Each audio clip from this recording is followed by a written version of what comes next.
Hello girls, how are you all? I hope so that you all are fit and fine with all your family members and feeling good to see me in your school. Some of you are coming to school and some of you are not able to come.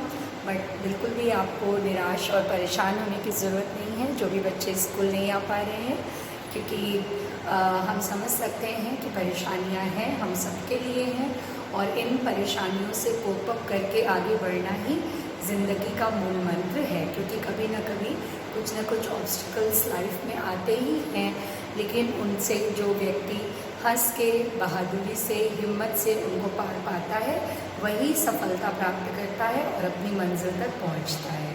आज के इस प्यारे से thought के साथ ही मैं अपना chapter शुरू करूंगी।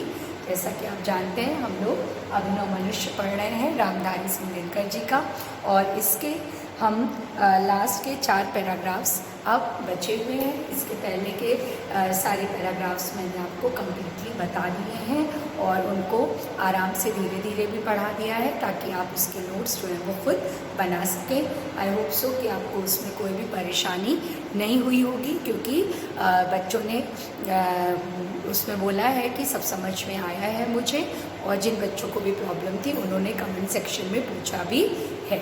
सो आई होप सो कि आपको ये समझ में चैप्टर आ रहा होगा। This is a simple chapter. थोड़ा सा रिकैप करते हैं हम लोग पहले कि चैप्टर में हम लोगों ने अभी तक क्या पढ़ा है। तो चैप्टर में बेटा हम लोगों ने यही पढ़ा है कि कवि ये मानते हैं कि जो अभिनव मनुष्य है उसने कल्पनातीत वैज्ञानिक प्रगति की है, कल्पना से परे वैज्ञानिक प्रगति की है।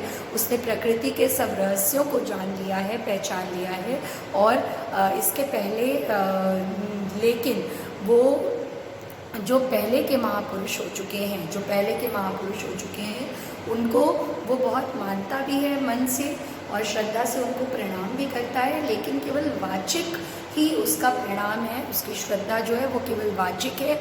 वो बहुत ध्यान से और बहुत मन लगा करके उनके बताए रास्ते पर नहीं चलता है। ये कवि को यहाँ पर दुख है। और जो हम लोगों ने प्रीवियस ये पूरे पैराग्राफ पूरी पोएम का एक आपको समरी मैंने बता दी। इसके अलावा जो पिछला पैराग्राफ मैंने पढ़ाया था आपको, उसका मतलब ये है कि जो आज पृथ्वी है वो पूरी तरह से सुपरीक्षिता है, वो उसका पूरी तरह से परीक्षण हो चुका है वो, और एक तरह से वो हाथ पर रखे आंवले की भांति, आंवले की तरह पूरी तरह से मनुष्य के द्वारा जान ली गई है।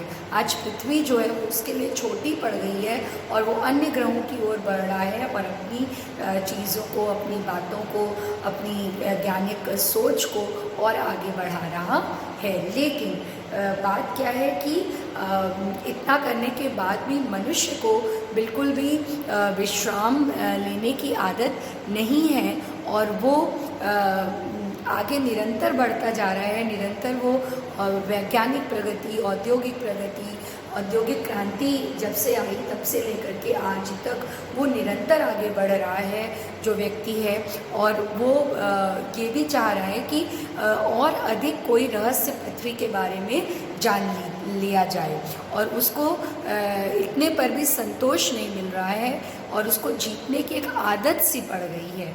ये सारी चीज़ें हम लोगों ने यहाँ पर पढ़ी हैं। लेकिन मनुष्य ने भावना के क्षेत्र में, इमोशंस के क्षेत्र में उतनी उन्नति नहीं की है, और अभी तक मनुष्य जो है वो मनुष्य के बीच में व्यवधान लाने में सफल रहा है, लेकिन मनुष्य और मनुष्य के बीच में प्रेम लाने में आज भी मनुष्य जो है वो असफल रहा है।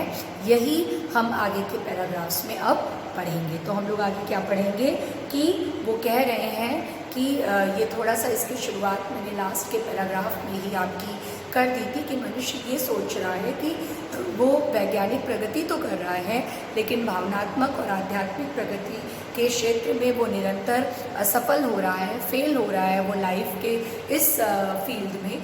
ठीक है, तो इस फील्ड में वो कैसे विजय प्राप्त कर सकता है इसके बारे में कुछ बातें, और वो क्यों विजय प्राप्त नहीं कर पा रहा है इसके बारे में कुछ बातें आगे के पैराग्राफ्स में हम लोग पढ़ेंगे। ठीक है, तो पहले मैं पैराग्राफ रीड करती हूँ आपके सामने। किंतु नर प्रज्ञा सदा गतिशालिनी उद्दाम मैंने आपको ये पैराग्राफ पहले पढ़ाया था, जो पढ़ाया था पहले मैं उसको बता रही हूँ क्योंकि उसी के कंटिन्यूएशन में ये पैराग्राफ है। पर धरा सुपरीक्षिता विश्लिष्ट स्वाद विहीन, यह पढ़ी पोथी न दे सकेगी प्रवेग नवीन। एक लघु हस्तामलक या भूमि मंडल गोल, मानवों ने पढ़ लिए सब पृष्ठ जिसके खोल।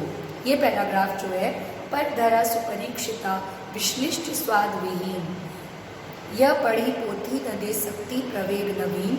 एक लघु हस्तामलक या भूमि मंडल गोल, मानवों ने पढ़ लिए सब पृष्ठ जिसके खोल। यहाँ तक आपको मैं बता चुकी हूँ। अब हम लोग नेक्स्ट पैराग्राफ पढ़ेंगे, उसको पहले रीड करते हैं। किंतु नर प्रज्ञा सदा गतिशालिनी उद्दाम, किंतु नर प्रज्ञा सदा गतिशालिनी उद्दाम, ले नहीं सकती कहीं रुक एक पल विश्राम। यह परीक्षित भूमि, यह पोथी पठित प्राचीन, सोचने को दे उसे अब बात कौन नवीन। यह लघुग्रह भूमि मंडल व्योम यह संकीर्ण, चाहिए नर को नया कुछ और जग विस्तीर्ण। एक बार फिर से पढ़ रही हूँ ये पैराग्राफ। किंतु नर प्रज्ञा सदा गतिशालिनी उद्दाम, ले नहीं सकती कहीं रुक एक पल विश्राम। यह परीक्षित भूमि, यह पोथी पठित प्राचीन, सोचने को दे उसे अब बात कौन नवीन। यह लघुग्रह भूमि मंडल व्योम यह संकीर्ण, चाहिए नर को नया कुछ और जग विस्तीर्ण। ये बहुत ही एक अच्छी बात यहाँ पर कवि कह रहे हैं कि जो मनुष्य की प्रज्ञा है, प्रज्ञा मीन्स बुद्धि, कि जो मनुष्य की प्रज्ञा है वो बहुत ही गतिशालिनी और उद्दाम, उद्दाम मतलब होता है बहुत ही वेग से कोई चीज़ चलती है। तो जो नर की बुद्धि है, मनुष्य की बुद्धि है, वो बहुत ही अधिक गतिशालिनी है, बहुत तेज़ी से चलती है। ले नहीं सकती कहीं एक पल विश्राम, उसको एक मिनट भी कहीं पर भी वो विश्राम नहीं लेना चाहती है। और यहाँ पर इसमें आपको जो पैराग्राफ में प्रसंग लिखना होगा वो आपको समझ में आ रहा होगा, इजी पोएम है ये। वो क्या कहना चाह रहे हैं कि जो मनुष्य की बुद्धि है वो एक पल भी कहीं पर भी विश्राम लेना नहीं चाहती है और कहीं पर भी रुकना नहीं चाहती है। और मनुष्य जो है वो आज आगे से आगे, आगे से आगे, आगे से आगे बढ़ना चाह रहा है और वो इस पृथ्वी नामक ग्रह को ही नहीं बल्कि अन्य ग्रहों पर भी इसी प्रकार से विजय प्राप्त करना चाह रहा है, यही यहाँ पर कहा गया है। तो चलिए हम लोग पहले शाब्दिक अर्थ देखते हैं। किंतु नर प्रज्ञा मीन्स मनुष्य की प्रज्ञा, मनुष्य की बुद्धि। सदा गतिशालिनी, गतिशालिनी मतलब आगे चलती रहती है, कुछ और नया सोचने को वो हमेशा आगे बढ़ती रहती है। उद्दाम मतलब तेजी से, बहुत अधिक तेजी से मनुष्य की जो बुद्धि है वो आगे बढ़ने की कोशिश करती रहती है, बहुत ही तेजी से वो आगे बढ़ने की कोशिश करती रहती है। ले नहीं सकती कहीं रुक एक पल विश्राम, और मनुष्य की बुद्धि का ये प्रवृत्ति होती है कि वो कहीं पर भी एक मिनट भी खाली नहीं बैठती है। हम लोग अगर आप थोड़ा सा सोचिए इस बारे में कि अगर आप भी कहीं पर खाली बैठते हैं तो आपका दिमाग सोचता रहता है। मान लीजिए आप बहुत थक गए हैं और अभी आपका कुछ भी करने का मूड नहीं कर रहा है, तो आप कहीं एक जगह बैठते हैं थक करके, तो आपको क्या लगता है कि आपका दिमाग जो है वो निरंतर वर्क करता रहता है, आप उसको निरंतर जो है वो सोचते रहते हैं, उस दिमाग के बारे में निरंतर आपका वर्क जो है वो दिमाग करता रहता है। कुछ भी आप सोचते हैं बट दिमाग जो है वो शांत रहना, शांतचित्त रहना बहुत मुश्किल होता है। ठीक है। यह परीक्षित भूमि, यह पोथी पठित प्राचीन, ये जो भूमि है, ये जो पृथ्वी है, ये लास्ट पैराग्राफ में भी, लास्ट वीडियो में भी मैंने आपको ये चीज़ बताई थी बेटा कि वो कह रहे हैं कि ये जो भूमि है, ये जो भूमि मंडल है, पृथ्वी मंडल है, ये वास्तव में परीक्षित हो चुका है, इसका एग्ज़ाम मनुष्य ले चुका है कि इसके साथ वो क्या क्या कर सकता है, इसको वो ऑलरेडी बता चुका है। यह पोथी पठित प्राचीन, ये एक बुक की तरह, एक पुस्तक की तरह, पोथी मतलब पुस्तक, ग्रंथ, ये ग्रंथ की तरह है जिसके सारे पृष्ठ जो है वो मनुष्य ने खोल करके पढ़ लिए हैं, और प्राचीन भी है अर्थात पुरानी भी है। सोचने को दे उसे अब बात कौन नवीन, अब उसके सामने कौन सा ऐसी बात कही जाए जो वो विस्तृत जगत में सोच खोज रहा है, अब उसके सामने कौन सी ऐसी नई बात आए कि वो उसको खोज करके और ला सके। चाहिए नर को नया कुछ और जग विस्तीर्ण, और मनुष्य को, आज के मनुष्य को कुछ नया चाहिए, कुछ बढ़िया चाहिए, कुछ सुंदर चाहिए, जब विस्तीर्ण मतलब विस्तार पूर्वक, विस्तीर्ण मतलब विस्तार पूर्वक कि मनुष्य को क्या हम नया दे दें, मनुष्य ये सोचता जा रहा है। यह लघु मंडल, यह लघु ग्रह भूमि मंडल व्योम यह संकीर्ण। अब उसके सामने ये जो पृथ्वी नामक ग्रह है ये बहुत छोटा हो गया है, भूमि मंडल नामक ग्रह, और व्योम पूरा आकाश जो विस्तृत अनंत आकाश है वो भी उसके सामने बहुत संकीर्ण प्रतीत होता है उसको।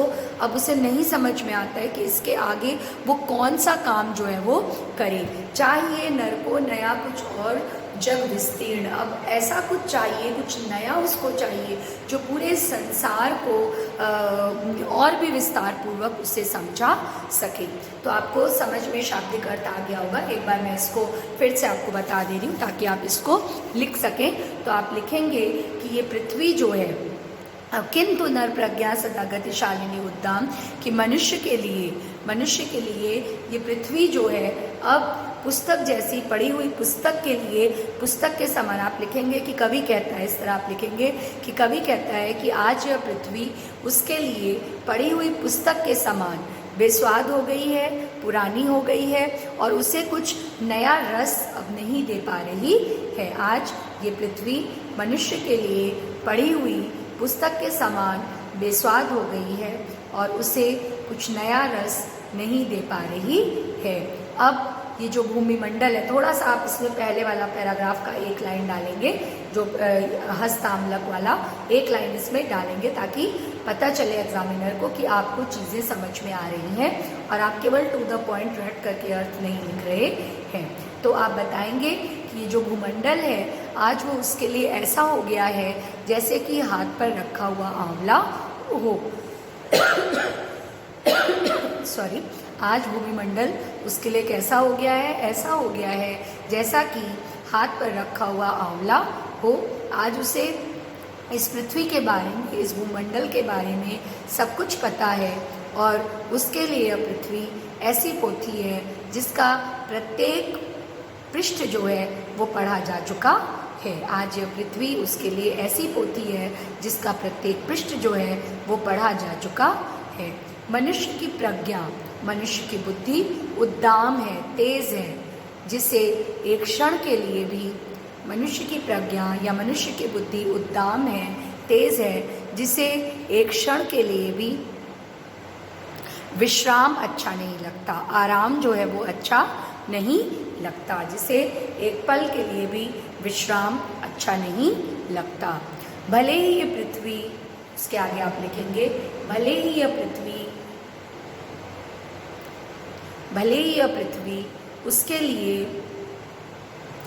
उसके लिए एक पठित पुस्तक जैसी हो गई हो।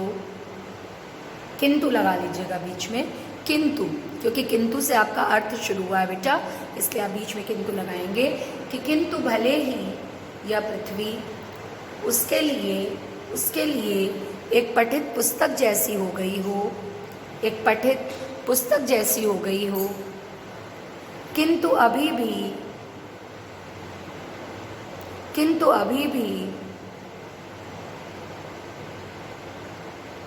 उसके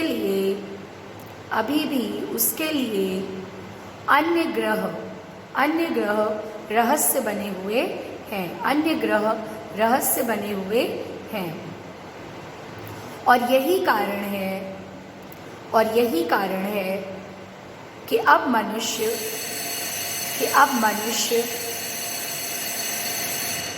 स्कूल बेल इज देयर, एक नया विस्तृत जगत, अब मनुष्य एक नया विस्तृत जगत खोज रहा है या ढूंढ रहा है। अब मनुष्य एक विस्तृत नया जगत खोज रहा है, दूसरे ग्रहों तक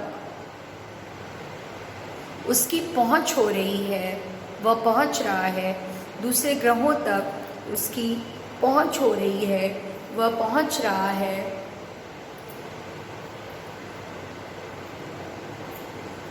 तथा वह उनके रहस्यों को अनावृत करने का, अनावृत मतलब बिना ढका हुआ, उसके रहस्यों को अनावृत करने का अनावृत करने का निरंतर प्रयास कर रहा है, अनावृत करने का निरंतर प्रयास कर रहा है।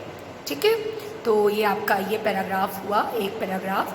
अब इसमें और 2 पैराग्राफ बाकी हैं।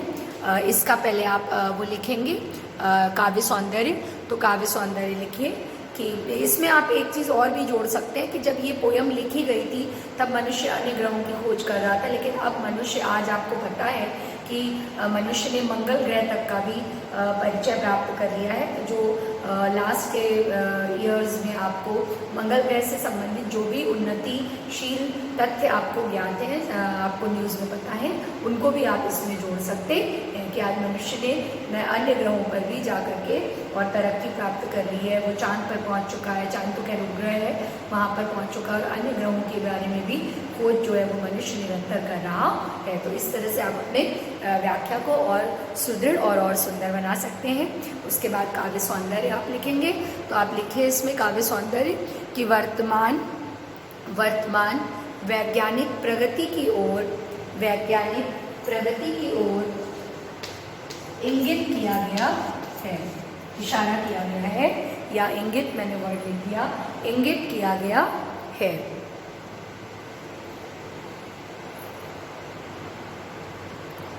ठीक है, और कवि की ये धारणा है कि आज मनुष्य अन्य ग्रहों तक भी पहुंच रहा है,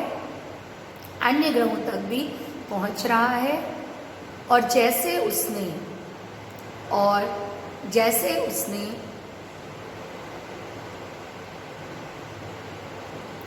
वैज्ञानिक प्रगति कर ली है, उसी प्रकार उसे भावनात्मक और आध्यात्मिक, स्पेलिंग लिख रही हूँ मैं,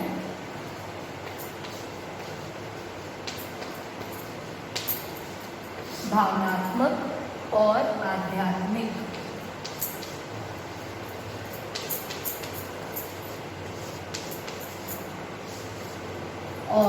आध्यात्मिक प्रगति भी करनी चाहिए। उसी प्रकार उसे भावनात्मक और आध्यात्मिक प्रगति भी करनी चाहिए।